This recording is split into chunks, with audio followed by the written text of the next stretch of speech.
Sorry. I actually tapped it out. So, let me redo this slide really quick. So, courtship mating behavior. This is kind of like a chart to kind of describe four different types of courtship and mating behavior and sexual, how their sexual selection is processed. Okay, so we have four different types right here. So, under the partner, you have promiscuous, which means a lot, monogamous, which means one, and you have one male, multiple female, and one female, multiple male partner. So when you have that kind of structure of promiscuous, you have almost every single type of animal, both male and females, are very showy because they want to attract as many as possible. And when you have monogamous, they are usually similar or they have complementary body type and um, I guess physical structure. Um, because they are just basically there's one to one. There's not many to many. Okay, so they don't have to attract tons of them. They just need to attract one. Polygamous, it's also this is one male, multiple female. You will also have very showy male because it needs and wants to mate with multiple female. And then you have polyandry, which is one female, multiple male. And this is the flip flop. So you have a very showy female, and then because this female wants to mate with multiple male, and so this is kind of like how they present themselves. So there is very little care with promiscuous, okay, and the reason why because there's so many different mating going on. So the offspring actually don't have a fixed father or mother. So that's kind of like the downside for polygamous. But at the same time, you have multiple opportunity to mate. This one have a lot of care because there is only one father and one mother, so they can pay attention to their offspring, whether they have one, whether they have 10, 20. They will be able to pay more attention to that specific group. Polygamous, the male has very little care because the male has to mate with multiple female. So, for example, lion.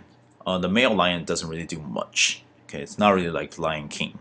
Well, actually, it's like Lion King.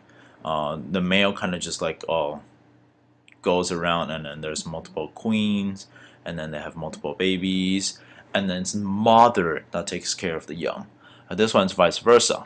Um, this one is kind of talking about the male because the male is the female is mating with multiple male. The female is still taking care of all the babies because the male doesn't is not really in the picture because there's multiple males. Okay, so keep in mind that for both these last two cases, the male has very little to none influence to the offspring care. So these are kind of pictures of the example. Right here, see one daddy, one mommy, so there's a lot of care. This one father, multiple mother, so the father cares very little, but the mother cares most of the offspring. And then this one, it's vice versa. Well, actually, this picture doesn't really show, but it's one female with multiple male, but still the male cares very little, and the female does most of the caring. Okay, this one is talking about more aggressive behavior, agnostic behavior. So I probably didn't pronounce that right. Um, Basically, it's kind of something that the animal do to. It's not really they're arguing with each other, but it's usually about mating or territorial. So this one is some kind of behavior that will threaten each other, either fight, or they would just, well, even when they play, it will kind of like this, but they play in a much more aggressive way, and mostly it's fighting with the same gender, but there's always some example that doesn't fall into that category as well.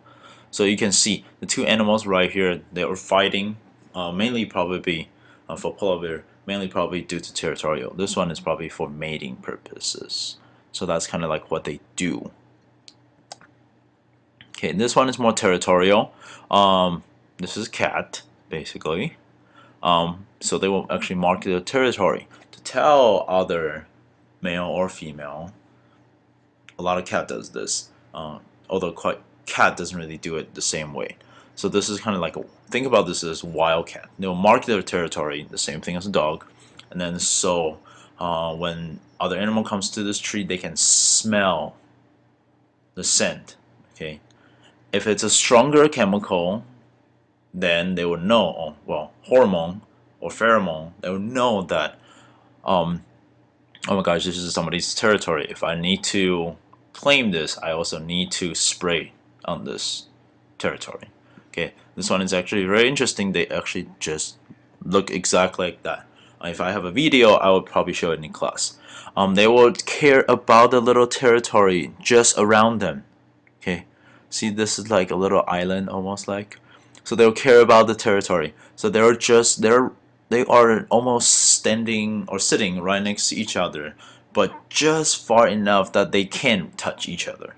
So that's kind of like their perfect little happy place. So they're very territorial, and they were trying to attack you if you go into that.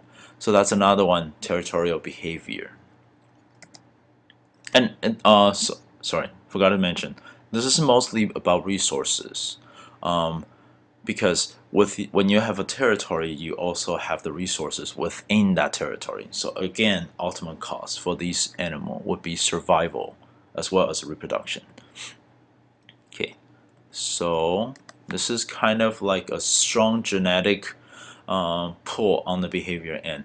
So what scientists discover is there is actually a lot of behavior that is linked to genetic components. So these are examples. For example, in human, they found that aggressive behavior actually is linked to genetic. Also, alcoholic actually has a lot of genetic links, and as well as many other diseases. I'm not isolating those, but I'm just saying that some of the behavior that we see or hear on news quite often on news, well, on any media. And then so there's also testosterone is usually the hormone that's triggered more aggressive behavior. So that's also kind of something that can be embedded in genetic level. So this is kind of like a two comparison. One is with high oxytocin, this one, see darker. This one's with low oxytocin. And what they found is when you have higher oxytocin, you tend to stay more monogamous. You tend to have one partner. When you have lower oxytocin, you will actually become more promiscuous. You'll try to mate with multiple partners. So that kind of helps to kind of explain the genetic components of how our DNA, how animals' DNA affects their behavior and our behavior as well. So I think it's the last thing that we'll be talking about. This is basically talking about some behavior that actually increases the fitness of the entire species, almost entire species, or at least it's a very selfless behavior, altruism. Okay. So we actually see this quite often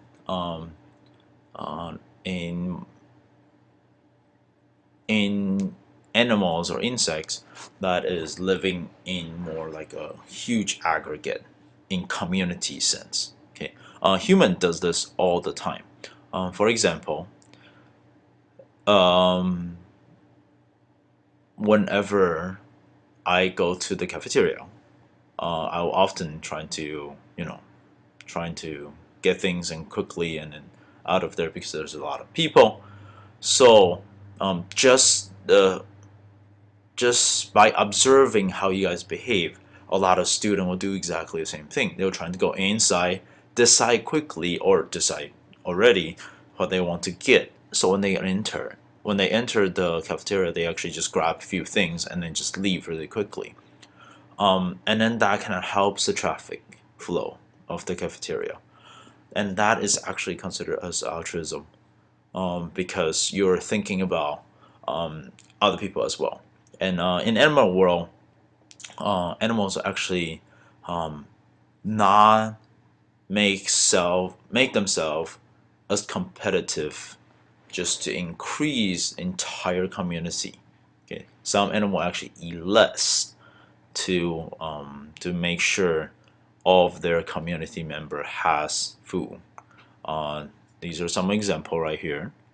Bee is a specific one. They will actually die for the queen or die for the entire colony. So does ant. Okay. Inclusive fitness. This will be talking about kind of helping the very close knit. Okay, this is actually a very good example of how human works.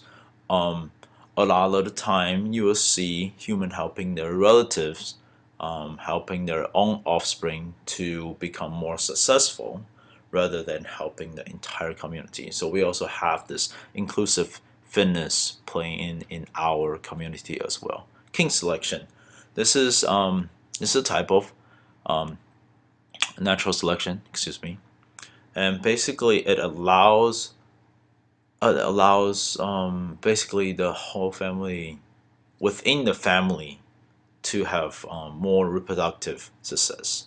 So it's kind of like keeping your own gene almost.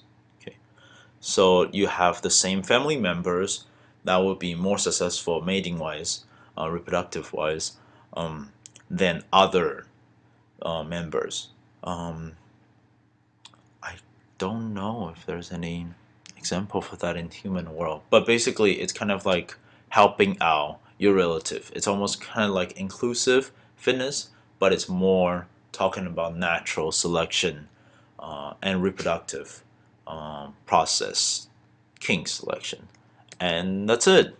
Um, Sorry, this two-part because I accidentally pressed it, but if you have any question, please let me know, and I will see you in class.